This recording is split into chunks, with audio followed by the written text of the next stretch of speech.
Kathleen Kennedy recently gave an interview wherein she talks about Star Wars going on film hiatus. Now think about that statement a few days before the Rise of Skywalker. What does that say? Does it say you have confidence in your film? Does it say that you expect bigger and better things? No, it says, hey, I'm glad that this is over because you know what? It's probably going to bury my career.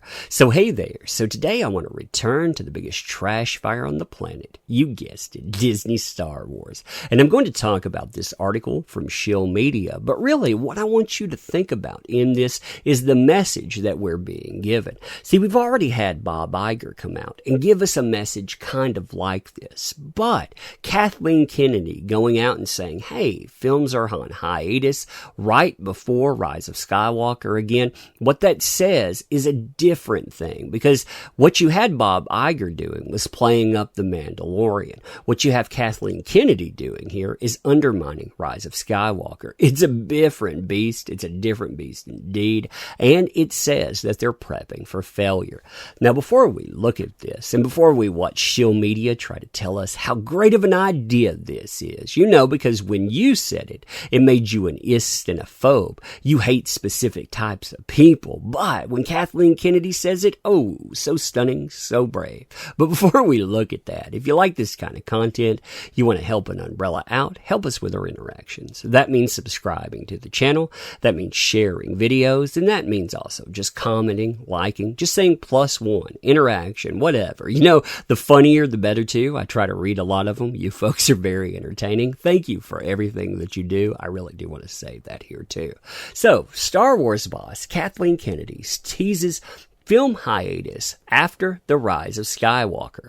Now, she comes in and she makes a statement while she's talking to the LA Times about all of this. You can see how this stuff is set up here, but they want to focus on one statement. They want to say that this sounds great and everything too, but I want you to listen to this and I want you to tell me what you see in it.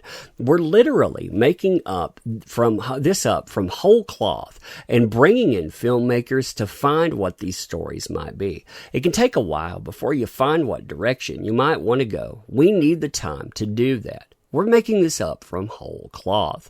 We're going out and we're throwing away any other template. We're throwing away every other thing because you know what? It was all flawed. It's amazing that they pretend that they've gone out and created something unique and different. When you think about what these movies are to begin with, Episode 7, the huge letdown that it was a carbon copy of our original Star Wars release. You know, because they wanted to introduce it to this new generation out here. That's how they've spun it anyhow. So what do? They copy better material and they do it with lackluster visual, lackluster storylines. I mean, really, think about what that early movie brought you. Think about the shiny that you got with that. Think of the lens flaring on and you tell me what movie was better there.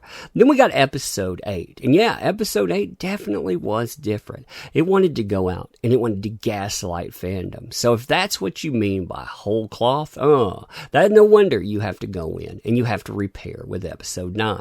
We've also had J.J. Abrams come in and tell us that this stuff, it actually works off of the prequel trilogy. That's right. So when you're talking about this whole cloth, it's funny how you keep returning again and again, how you bring back the Emperor, you bring back all of these other things because, hey, nothing else that you do actually works out very well, does it?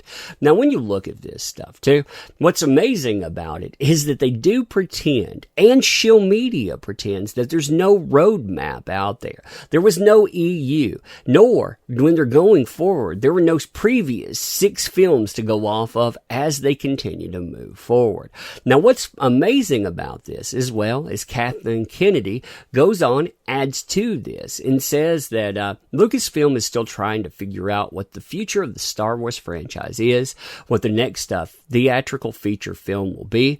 That's going to take time, and while they're doing this, they're going to try to move away from the trilogy setup, you know, because they've only made movies in 3s, right? Oh, wait. Rogue One. That didn't work in there either.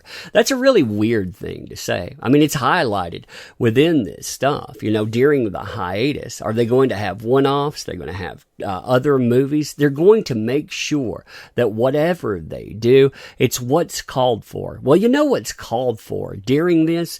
It's called for a replanning stage. And these folks know it. This is evidence of panic. You do not come out right before The Rise of Skywalker talking about how you're going to shelve films, trying to get people to pay attention to your TV shows if you have confidence in something. I mean, it's spelled out very, very evenly, very, very concisely.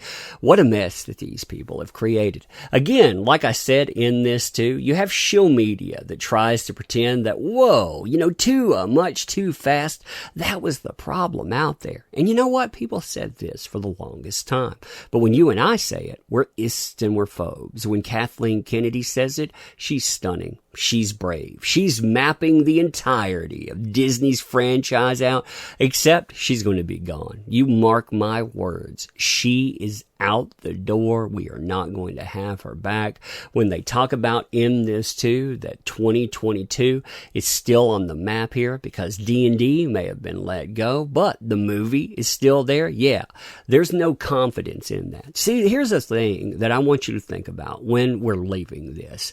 I want you to think about what this stuff costs. Maybe they make $1 billion off of something, but what does it cost them to make that $1 billion? And I do not mean monetarily. I'm talking about what does it cost fandom-wise? What exactly do they do? Eroding any type of nostalgia that's there, any kind of confidence. What do they do every time? See, they've been taking away to go out and do this stuff, and look at the panic that they have now with episode 9. I think that it's telling. And like I said, when you look at that as a decision maker, the first thing that you say is, we got to move away from that. And it looks just like what we're seeing here. This is strategic. This stuff, again, it is panic. And yeah, it sounds so delightful in its own way. But anyway, you tell me what you think. So, ending this, like I say, every time, I want to thank you for showing up. Thank you for participating. The mistake they made is they forgot who empowers endeavors. That's folks just like yourself. People that'll show up, listen to this stuff, talk about it because you want there to be some type of success there. These folks, they forgot. They thought they had your money. And you know what? They don't. They don't have it. There's no guarantee out there because Star Wars was a license to print money before, but it's not anymore. But anyway, I want to thank you for showing up. Thank you for participating. Again, if you want to help out with interactions, that's great, but your time is valuable, so thank you for spending it here. I want to thank you again. We'll be doing this again soon, so thanks.